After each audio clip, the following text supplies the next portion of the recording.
y a des années, j'ai aimé une jeune femme que j'allais épouser. Je porte ici un mandat d'arrêt pour le dénommé Edmond Dantès. Merci de nous recevoir. Merci de nous accueillir. Et bravo pour ce très beau film parce qu'on a passé un très très bon moment hier soir. Je ne sais pas si vous vous rendez compte à quel point la salle était émue. On était beaucoup, en tout cas sur notre rangée, à avoir versé notre petite larme. Donc est-ce qu'à une semaine de la sortie officielle du film, vous réalisez quand même un petit peu l'impact que va avoir ce film sur les gens ? On est en fait dans un état un peu fébrile, pour être tout à fait sincère, parce qu'on se rend bien compte avec les projections qu'on fait que le film a un gros impact sur les gens, il les touche énormément. Nous, c'est un film qu'on adore évidemment et qui nous touche beaucoup. Et on a donc cette sensation que le film plaît énormément, touche beaucoup les gens. Et donc on se met à croire que peut-être que ça va marcher. Et donc c'est un sentiment qui est étrange parce que tu as à la fois envie d'y croire, tu te mets à espérer, en même temps tu as peur d'être déçu, tu es très excité, tu as envie d'être le jour de la sortie, en même temps tu te dis non mais il nous reste une semaine justement, profitons. Moins d'une semaine. Moins d'une semaine, vendredi prochain. Et c'est vrai qu'on est dans un moment où on se dit que tout est possible. Et du coup, on se lève le matin, on se dit non, ça va pas marcher. Et le soir, on dit mais si, ça va marcher. Donc voilà, on est un peu dans cette machine à laver là. Vous avez une équipe d'acteurs qui le soutient. On a eu le petit mot de Pierre à la fin, qui a encouragé les gens à en parler, parce que c'est vrai que c'est pas parce qu'on a des grands noms, une grande production qu'il faut lâcher. Donc vous êtes fiers aussi de votre équipe, votre casting qui supporte le film à ce point. Je pense qu'on est fébrile aussi parce qu'on s'est beaucoup aimé tous. C'est-à-dire qu'on était un très gros plateau. Il y avait presque 200 personnes c'était un grand cirque itinérant parce on a sillonné la France. Mais il y a vraiment eu un esprit de corps, un esprit de troupe, et avec aussi beaucoup de joie, beaucoup de légèreté. Il y a quelque chose de très fraternel en fait entre les actrices, les acteurs, et on a très envie de partager le film. Et c'est pour célébrer aussi une amitié, pour célébrer le travail en commun. Donc c'est des grandes histoires humaines. On a envie qu'elles se terminent le mieux possible, et donc surtout de le partager avec le plus grand nombre, parce que c'est aussi ce cinéma-là qu'on veut faire. Si Dantès nous a trahis, alors qu'il est le sort des traîtres. Je suis innocent! J'ai rien fait, je suis innocent! Il vivra. Et pour tout le monde, il sera mort. Et pour revenir un petit peu sur le film, il y a eu plusieurs adaptations du Comte de Monte Cristo. Est-ce que vous avez été impacté dans un bon ou dans un mauvais sens sur certaines adaptations? Et est-ce que ça a eu un impact sur votre travail? En fait, je dirais pas tellement. D'abord, ça faisait très longtemps que Monte Cristo n'avait pas été adapté en France. La dernière adaptation, c'était celle de José Dayan avec Gérard Depardieu, qui avait d'ailleurs eu beaucoup d'impact à l'époque. Ça a beaucoup marqué les esprits. Et ça a aussi beaucoup marqué les esprits parce que c'est une histoire qui est complètement fascinante. Donc, il y a eu, depuis les années 20, depuis les années 30, beaucoup d'adaptations. Mon père en a fait une. À la fin des années 70 avec Jacques Weber, donc qui est une adaptation que j'aime beaucoup. Mais aucune de ces adaptations ne correspondait exactement à la vision, nous, qu'on avait du roman et de l'essence du livre. Et puis après, c'est comme une grande pièce du répertoire. C'est comme un Molière ou comme Hamlet ou comme un Shakespeare. On trouve que c'est intéressant parce que ce sont des histoires qui sont universelles et elles méritent d'être relues, retravaillées, re-regardées de manière différente. Et donc c'était plus inspirant qu'autre chose.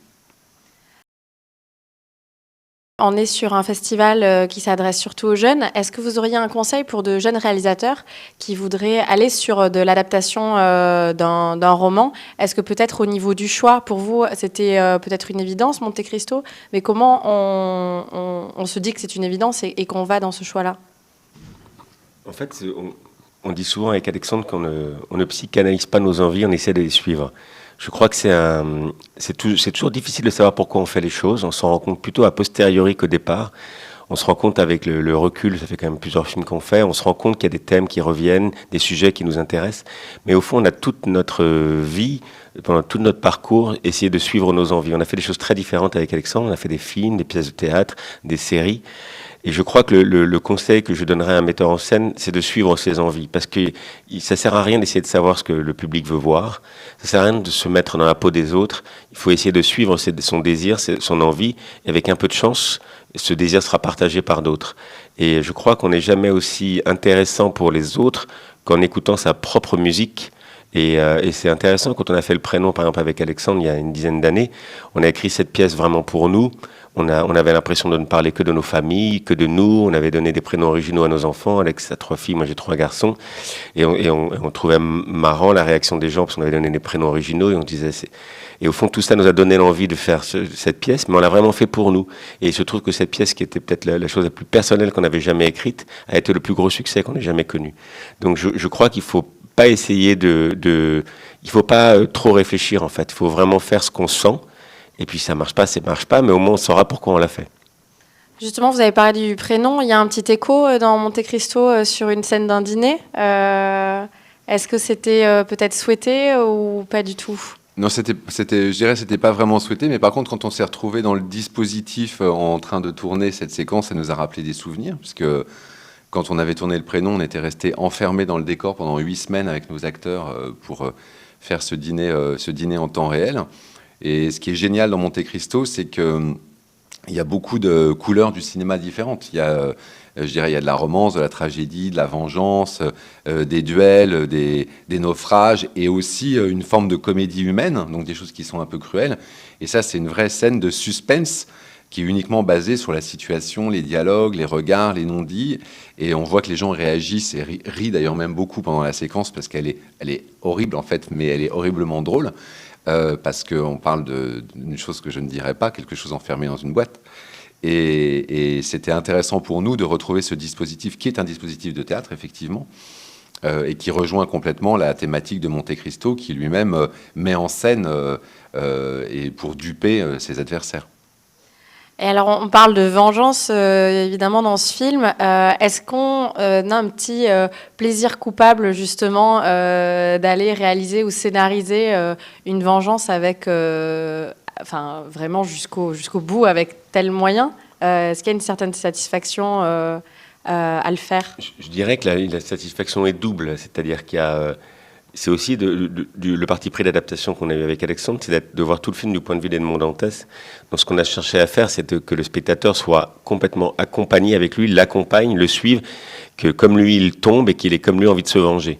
Et après, on essaie de ressentir ce désir de vengeance, de désir de justice, de faire payer à ces hommes qui ont essayé de le condamner à mort, de les faire payer.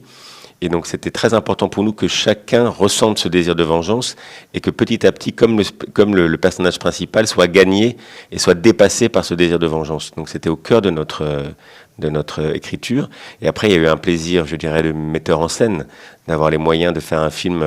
On a eu la chance d'avoir des producteurs qui nous ont accompagnés, donc on a eu beaucoup de moyens pour essayer je dirais, à la hauteur de nos ambitions, de nos envies. Et donc c'était un plaisir extraordinaire de pouvoir... C'est une chance inouïe de pouvoir réaliser des projets comme ça. Et alors justement, dans l'écriture, je crois que c'est la première fois que vous avez écrit un personnage en ayant en tête le comédien. Est-ce que, quel est le changement en fait par rapport à votre travail d'habitude sur l'écriture d'un personnage ? En général, on s'est toujours interdit d'écrire pour des acteurs, en fait, pour pas se couper l'imaginaire. Donc, on a toujours travaillé dans le sens de créer un personnage et de réfléchir ensuite à quel serait le meilleur acteur pour l'incarner. Pour Monte Cristo, c'était différent. On prend souvent l'exemple de Cyrano de Bergerac. Si on écrit un Cyrano, je pense que c'est très compliqué de l'écrire sans penser à un acteur pour l'incarner.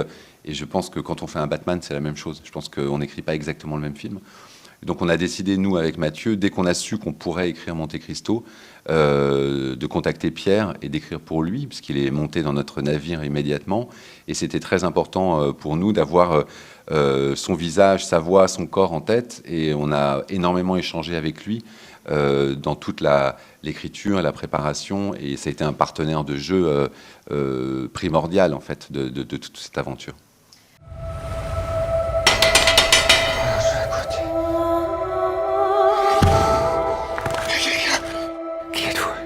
Je suis l'abbé Faria. Et moi, je te porte le plus grand trésor que la terre ait jamais porté. Et je sais où se trouve le trésor. Mais que feras-tu de cette fortune? Feras-tu le bien ou laisseras-tu ton cœur s'emplir de haine? À partir de maintenant, c'est moi qui récompense. Et c'est moi qui punis. Qui êtes-vous? Je suis le comte de Monte Cristo. Et alors l'ironie, c'est que on le retrouve pas que, mais dans beaucoup de comédies. Et en fait, c'est un personnage très très sombre. Hier, dans la réaction du public, ça a été la surprise très positive. Donc, comment vous projetez le fait qu'un comédien comme Pierre Ninet, qui est attendu plutôt sur de la comédie, finalement fasse la surprise d'être un des personnages les plus sombres de Monte Cristo?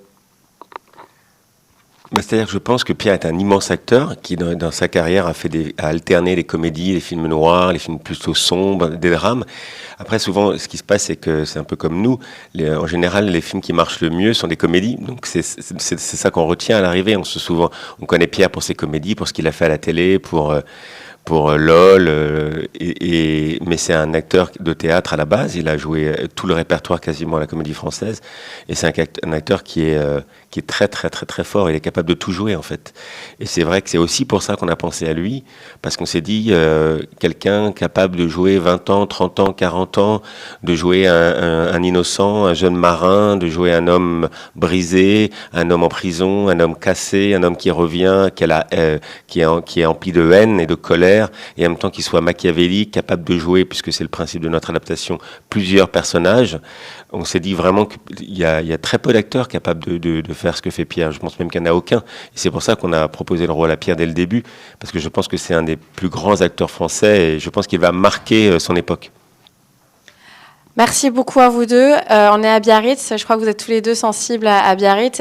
Alors, il y en a certains qui sont allés surfer hier avant de revenir dans la salle. Quel est votre petit lien et un petit mot sur Biarritz en règle générale? Moi, c'est une ville qui est très chère à mon cœur, puisque toute ma famille maternelle vit ici. Et donc, je viens à Biarritz depuis que je suis enfant à toutes les vacances. Et donc, c'est une ville que j'aime infiniment. Et j'étais très ému hier parce qu'on est allé à la fois au Royal et à la gare du Midi. Moi, je me souviens quand je venais enfant en train, on faisait le train de nuit, on arrivait à la gare du Midi le matin, puisque je suis donc très vieux, maintenant je peux le dire. J'ai connu, et le Royal, c'était le cinéma où j'allais toute mon enfance. Donc c'était très émouvant pour moi de revenir. Il y avait toute une partie de ma famille qui était là. Donc c'était très émouvant, et moi je suis très impressionné par ce festival qui est tout jeune, qui a que 2 ans. Et on a vraiment l'impression d'être au Festival de Cannes, quoi. C'est très impressionnant, je trouve, ce qui est devenu le festival aussi rapidement. Ouais, c'est aussi grâce à vous. Merci d'avoir partagé ce film sur ce festival. Et un dernier mot? Je suis très heureux d'être là. Et moi, c'est une ville que j'ai découvert par l'intermédiaire de Mathieu, parce que, et puis comme on se connaît depuis vraiment très longtemps, c'est un endroit où je suis venu très régulièrement et que j'adore. Et on a tourné pas mal de séquences avec Fabrice Lucchini et Patrick Bruel de notre film Le meilleur reste à venir. Donc on a des souvenirs d'amitié, on a des souvenirs de tournage, et c'est un endroit qui a été toujours très heureux pour nous. Parfait. Merci beaucoup. Merci à vous. Merci à vous deux. Chérie, je te présente enfin le comte de Monte Cristo. Albert, que sais-tu de cet homme? Je me méfie de tout le monde en général et des étrangers en particulier. Je saurai qui est ce monsieur Monte Cristo. D'où il vient. Où il va. Vous n'avez donc aucune pitié? Et eux, ont-ils eu pour Edmond Dantès? Vous aussi, vous êtes prêt à me sacrifier pour votre vengeance?